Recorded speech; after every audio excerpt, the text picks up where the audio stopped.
guys, welcome back to another video, man. Today, we will be doing what we learned from the season opener of the LSU Tigers when they took down the Clemson Tigers.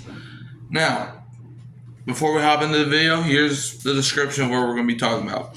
We're going to recap, and if y'all didn't see my LSU recap video that I put out on Sunday, which was yesterday, then you can watch this, or you can watch that one, depending on what you want. But yeah, or you can watch both, which I would appreciate. Anyways, let's get back on topic. We will recap and analyze LSU's opening game of the 2025 football season, which took place over the weekend, aka Saturday night. We're going to be focusing on player performances, coaching decisions, standout moments, and what it means for the rest of the season. Now, first thing we're going to be going over, okay? The score plus key stats, okay? Now, for those that didn't watch the game, which I'm pretty sure, unless your favorite team was playing at the same time the LSU game was on, pretty sure everybody was watching the LSU game. It was the biggest game on at the time. But LSU was able to beat Clemson. Now, I'm gonna go over some key stats with y'all.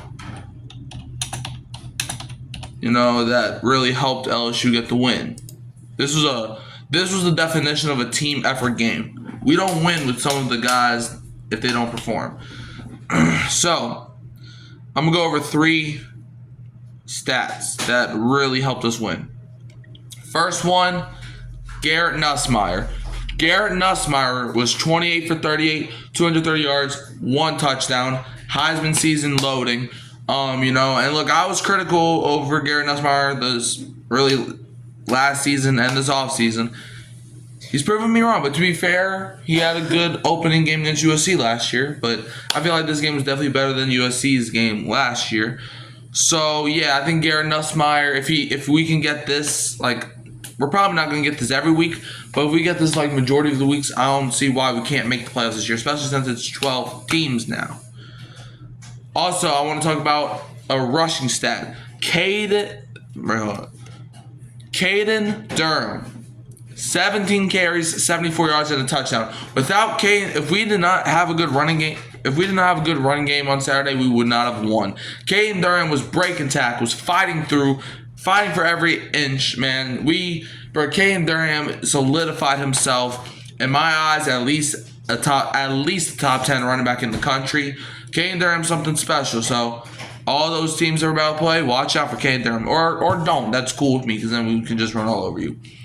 And now, last stat, Aaron Anderson. 6 receptions for 99 yards. 1 yard shy of 100, but it's okay. Aaron Anderson was getting open. He was creating so much separation. There was a couple players, nobody was even guarding him. He showed speed. He showed flashiness. He showed quickness. He's probably one of the fastest guys in the country. Aaron Anderson was breaking through, just getting open, and there was no stopping Aaron Anderson on Saturday night.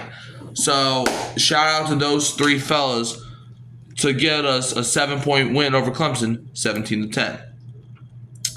Now, I want to go over the smartest coaching call by LSU's Brian Kelly. Now, Brian Kelly did not have his best game Saturday. On 4th and 2, you kicked the field goal there, okay? I'm sorry. You kicked the field goal. It's the first half, 15 seconds, no timeouts. You got to kick the field goal there. But a smart coaching call I think he did was in the third quarter.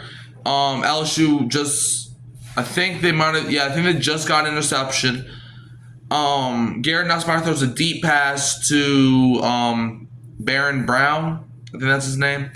I think we got him from Kentucky. He caught the ball with one hand, really, and they ruled him out of bounds at the 1 yard line. And LSU did challenge it. They overturned it, but it ended up being an incomplete pass. But you know why I think that was the smartest coaching call? Because Brian Kelly's showing faith. Okay, Brian Kelly was showing faith in our team. Okay, that even if it was not a catch, he was like, okay, I'm going to challenge it anyway. He was not scared to throw the challenge. What if I lose a challenge for no reason? Because even though technically we did win the challenge, but for the wrong reason. But he was like, okay, even if I don't win the challenge, I'm going to show faith in my guys to win this game. Shout out to you, Brian Kelly, man. Look, winning solves everything. So, yeah. You know, and even though that should have been a touchdown, but instead they ruled it incomplete, you know, that was probably the smartest coaching call by Mr. Brian Kelly. All right, and now I want to go over a breakout player alert. Sounding alarms. Wee-oo. Breakout player alert is LSU's linebacker, number 40, Whit Weeks. Whit Weeks may only had 2 tackles on Saturday, but he was balling, man. He's going to be one of the best linebackers in the country, and he's definitely going to get drafted at least he's going to be a top 3 round pick, top 3rd round pick, you know, 1st, 2nd, or 3rd. It's going to be a day 1 or day 2 pick. Whit Weeks was all over the field, you know. Like I'm pretty sure he batted some passes down. Pretty sure he was covering receivers, playing alongside his brother West Weeks. Whit Weeks is a dog, and I think this might be his last year here, which is gonna suck, man. But Whit Weeks, bruh, he's our breakout player alert. I was gonna give it to Aaron Anderson, but I was like, you know, I already talked about him for the key stat, so I'm gonna give it to Whit Weeks. Hey, even last year when our defense was terrible, Whit Weeks was still playing good. So shout out to Whit Weeks, man. Shout out to him. Okay. And now let's talk about the biggest question going forward.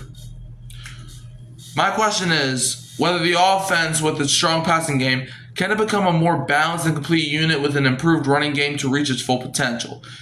You know, with LSU, it's like, we need a balanced offense if we're going to win in the SEC. I think every team does. I mean, for example, you saw Texas lose and Alabama lose. You know, 2 SEC schools. You know why they lost? They didn't have a balanced game.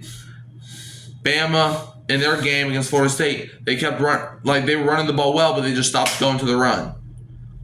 Texas, they were running the ball well. They stopped going to the run. And then Texas, when they finally got a passing game going, then that's when they wanted to run the ball. You see, you need a balance, and this is why I like LSU's game plan. Like there's some times where it's like, why you not go play action there? Why you not do this? Why not do that? But overall, LSU, you know, did a pretty good job with that.